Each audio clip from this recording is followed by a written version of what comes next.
The Home Affairs Minister Clair O'Neil has issued a blunt warning to hostile foreign powers seeking to influence democratic processes in Australia.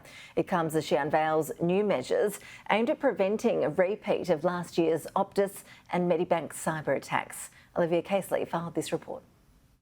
She's pretty clear Australia won't tolerate attempts by foreign powers to influence our democracy.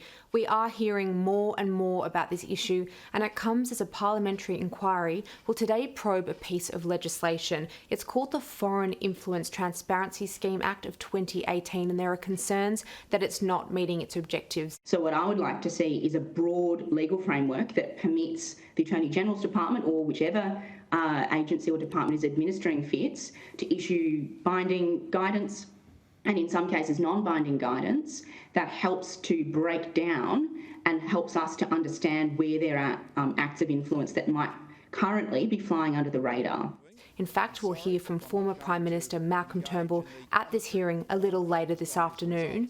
Also today, Home Affairs Minister Clair O'Neil has unveiled a new strategy to shield frontline services from cyber attacks, similar to what we saw last year with Optus and Medibank. It will set out a new regulatory framework to help companies manage their risk, and it will apply to those operating assets in really important areas such as energy, transport, freight, and even broadcasting. Boards and directors of critical infrastructure will also be held to a higher account, and they could even face fines of up to $10,000 a day if they fail to comply. Manager of opposition business Paul Fletcher has his own suggestion to fix this issue.